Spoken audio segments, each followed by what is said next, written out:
Ladies and gents, welcome back to High Top Sports NASCAR. Today we have an absolute treat as we sat down with NASCAR legend Mark Martin. We talk everything Daytona 500, the changes to the playoffs, or now known as Race for the Chase, and of course, Viagra. How could you not? Hope you guys enjoy the content. Be sure to smash the like button, subscribe, and enjoy. Ladies and gentlemen, we have Mark Martin here joining us here today live with High Top Sports NASCAR. Mark, we've got a great week. Obviously, it's race week for the Daytona 500. A lot of buzz. A lot of great energy heading into this week. It feels like NASCAR has got a lot of things right leading up to it. They broke a world record yesterday with the loudest billboard.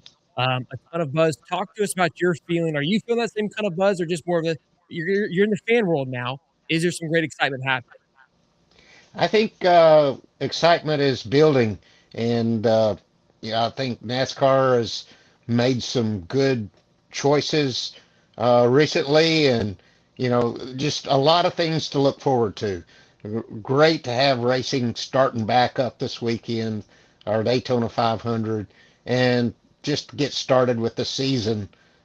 Seems like this off season's been longer than usual, even though it hasn't, but the lawsuits behind us. We got a new points format.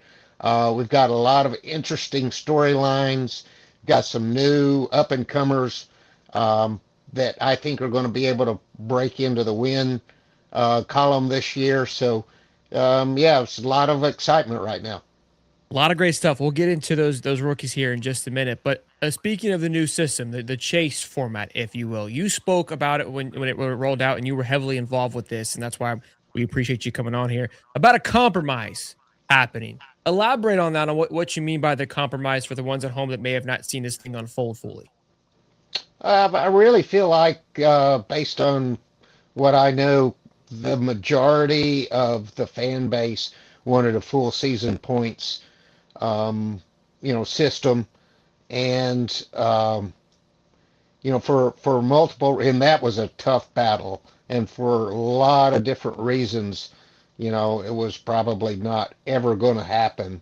But I feel like that the compromise of going back to the chase and the way they're structuring the points and the points reset, more points for winning this year under this system, and the regular season champion will go into the chase with a considerable lead.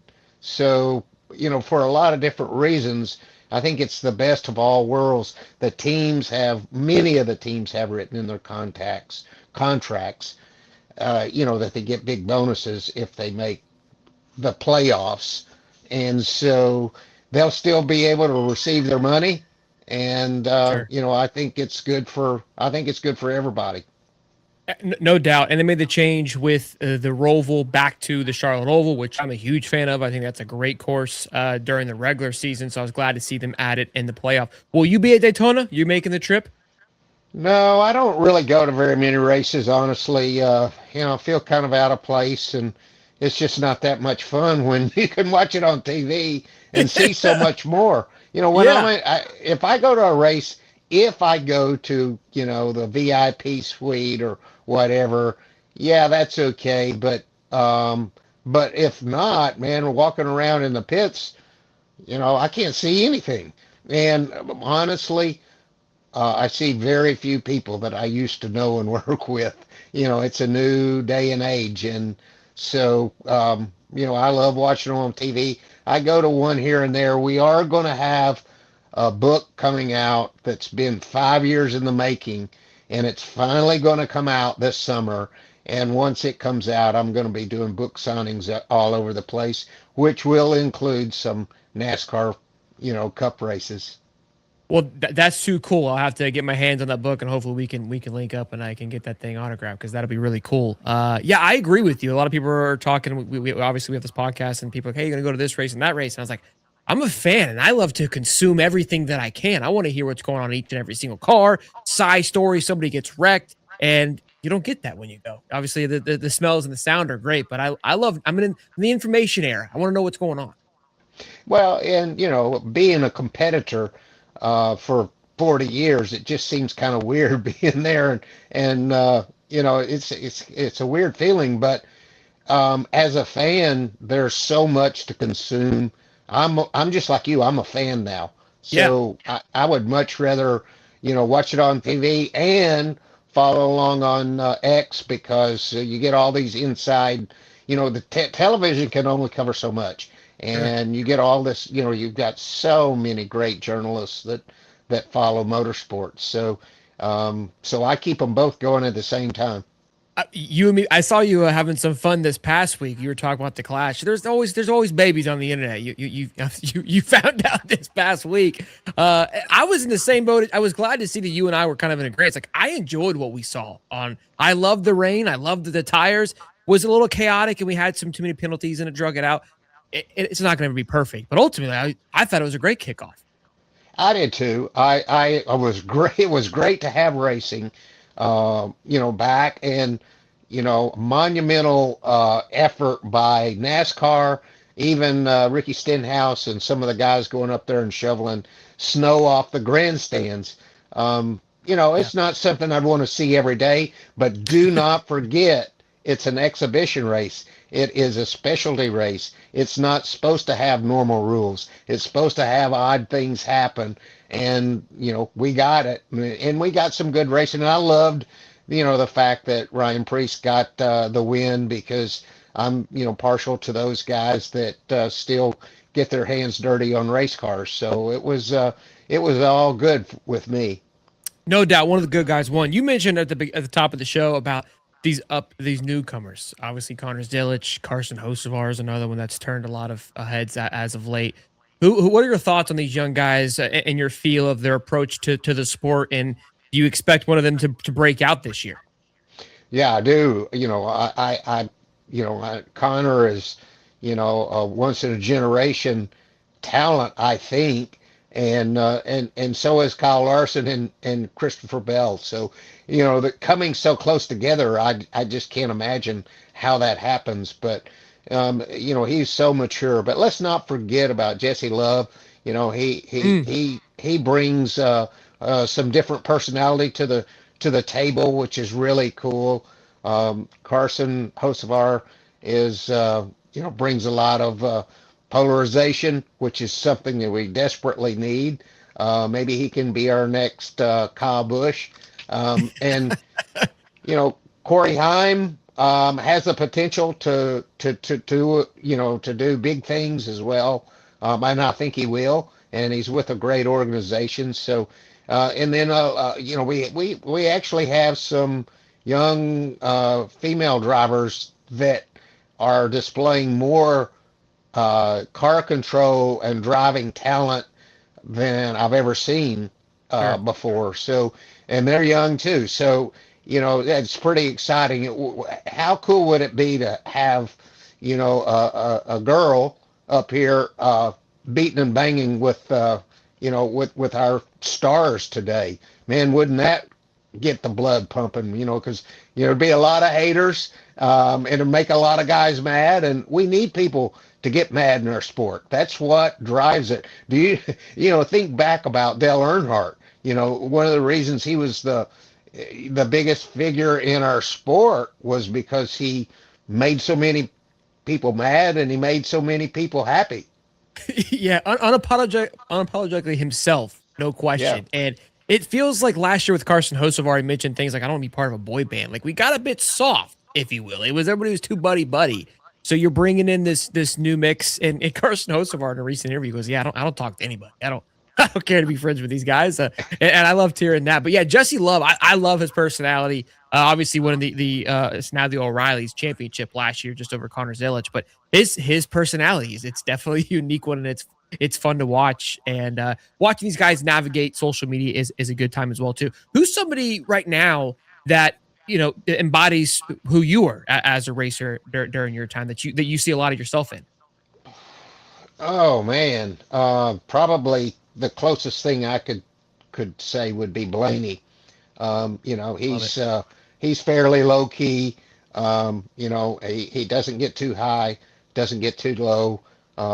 He's an incredible long, long run driver. He figures out how to get his car set up to run the long runs. and not the short, flash in the pan kind of setups. So I like him. He is a product of a great family. Dave Blaney was precious, to me and everyone to see racing. Everyone loved Dave, and I feel Ryan is just a chip off of the old block. Big Blaney household here, so I love hearing that. Could you grow the stash like that though? If you had, He's the only human I know that can do that. I think it's ridiculous. I, It's I, I if you can do it, man. That's amazing. I'm envious of it. But I also don't. I have a little bit here, and when it gets a little too long, you're trying to eat. It's not fun. So I don't know. I think he just eats through a straw. There's no way, but it's worth it. If that's what he's Yeah. doing for the season, it's worth it. If he starts losing, he might have to shave it. So we'll know if it's going to become like one of those superstitious things. You mentioned in your recent podcast, you've got. I give you an opportunity to plug that too as well, if you'd like. The Mark Martin archives you do with your son. And you mentioned to this week as the World Center of Pain. And I got to tell you, I wouldn't be doing my job if I didn't tell you this story. A huge fan of you. Obviously, I got the small die cast up there, but I was 2007. I was about 14 years old. And I know it's not fun to talk about that year. Kevin Harvick's still the bad guy in my eyes. But when you lost by a mosquito, okay, and I want to see a replay. I don't know if you cried in the driver's seat, but I'll be honest with you. I broke down in tears. I like fell to my knees. My mom came running, and what happened? I was like, Mark just lost. So I just wanted to. I had to share that story with you. That I don't know if who was in more pain, you or me. But I was devastated for you, man. I was. It hurt. It hurt. Yeah, that was I couldn't believe it. And a lot of times I have people, want to know if I second guessed, that last half a lap. And I'll be real honest with you. I was really worried about Kyle Busch. He, in my opinion, had the fastest car, and he was right behind me and had the whole crew behind him. And I saw Harvick coming, but there's no way in hell I was going to give the bottom lane to Kyle Busch. I mean, no way I was going to pull up there. And so, as it turns out, Kyle spins out. And I'm going to say right now, if Kyle doesn't spin out, I win the race. I got the fastest dude out there behind me. I just don't see any way that I can lose. And that was my thinking, and I still to this day believe that it would be the case. So, it was hard to believe that it happened. I actually was in shock when it was all over with. I couldn't believe that we had led the whole last 25 laps and withstood the restarts and everything else over and over again. And The hard stuff and was then good. yeah, yeah, it's just hard to believe it happened. But thank goodness I had the opportunity. I appreciate the chance, and I gave it my all. You sure did. And look, I've went from Mark Martin to Kyle Busch. So I'm living double the heartbreak because I've watched Kyle Busch have the same struggles for the last 2 decades now. So here we are, just hating every minute of it. But I'm liking the Carson hosts of ours and the Blaney's. Those are kind of my next wave, my next generation of guys. They're having some success. Hopefully, we'll see Carson hosts of ours. He won a race last year, but of course, it was an exhibition. So count that if you will. Couple of fire. Do you want to plug anything before I'm going to kind of hit you with some quick questions, and then we'll let you go. But Yeah, so the Mark Martin Archive podcast, you can find it on Kenny Wallace Media. We are doing that presently. We do have a YouTube channel, Mark Martin Archive, but we don't, we're just building that channel now. So our full podcast is on Kenny Wallace Media. So check it out. Matt and I talk about old stories and old stuff, a lot of historical stuff that is pretty interesting to the fans. yeah, no question. Like I said, we got the quote from World Center of Pain from it, so it's great stuff. But a couple of fire questions for you, Mark. If Prime Mark Martin was racing today in this field, how many wins we pulling off with the new gen car and everything else? Gosh, I don't know. It's so different. Yeah, Today is so different than 2013 even. And 2013 was largely driven by simulation and technology. Uh, but today is even more. And I guess I would be pouring over SMT data and watching tapes of races, videos of races. Here's the thing that gave me my edge was I thought about racing all the time, 100%. Never left my mind. I thought about it all the time, and I knew more about the cars and the tracks and the tires than I felt like anybody, and that's what gave me the edge. So in today's age, I would just have to consume that information in a different way, and I have nothing but respect for the drivers today because they are having to consume that information and having to learn to see. I didn't put that much emphasis on being a better driver. I put all my emphasis on making a better car. Well, now Mm. that you can't hardly make a better car, you have to put all that emphasis on being a better driver. So consuming that information full time, and the guys that do that the best and have the most talent, can come out with an edge. Interesting. It has changed a ton. And again, Connor Zilic has gotten a ton of advice of where it's much harder than you can comprehend. And you're extremely talented, but and I'm kind of feeling like I think he's going to be good too. But I think there's going to be a little bit of a wake up call. Not that he's coming in too arrogant about it, but I think that people keep reminding him because like even when you think it's going to be how hard it's going to be, you still don't know. So Oh yeah, the step from O'Reilly to Cup is unbelievable, and it usually trips 80% of the guys. There's not that many that are able to make that step gracefully.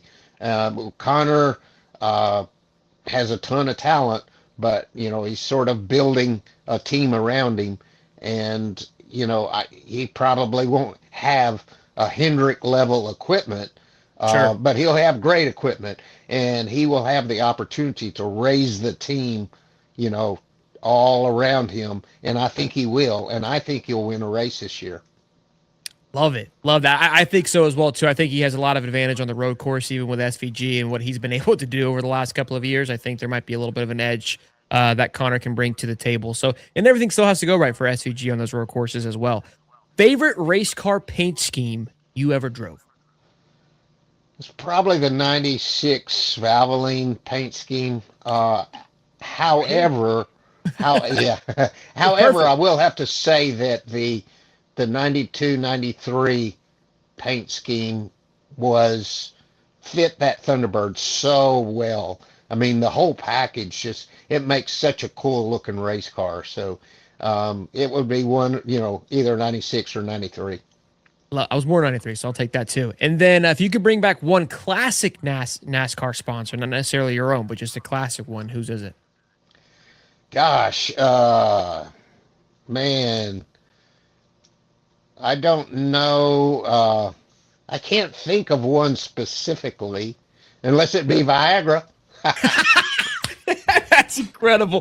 I told people that I was having you on today. They're like asking about his Viagra commercial. I was like, I'm not asking him, and then you bring it up anyways. That's incredible. So funny you say that. We Blue Chew. It was the new age Viagra. They've asked to sponsor the show a handful of times, and I'm like, the ad pitch on Blue Chew was a bit more aggressive than Viagra back in the day. It was more discreet, right? Blue Chew is Yeah. not discreet.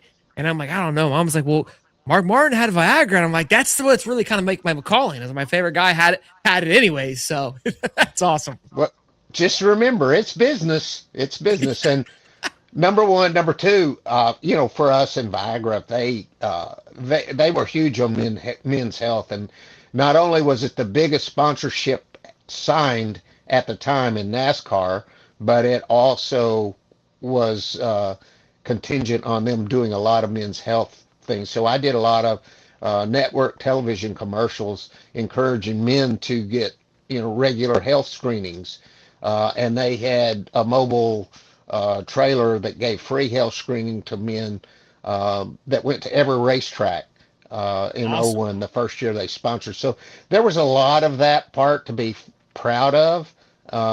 and you know, and then there was a lot of jokes too. So Yeah, that's where the hims and hers, that brand, it focuses more on the health aspect of it, which I saw commercials like that. I was like, I love that. And where it is more about, hey, as for men, go get yourself checked.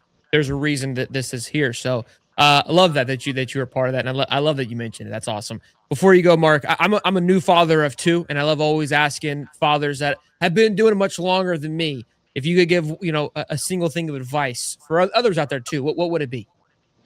man, just just enjoy, love your kids, and support them in whatever their dreams are, and and just enjoy, because they won't be little for long, and just enjoy the ride. No doubt. Well, Mark, this has been a dream come true. It's been a pleasure. We'd love to have you back on, especially during the book tour. If you want to get on here to talk about it, you're always welcome here, man. And thank you again, Mark. I couldn't thank you enough. I appreciate it. Thank you. I appreciate you having me on, and we'll be back once we get this book out. Yes, sir. Thank you, man. Thank you.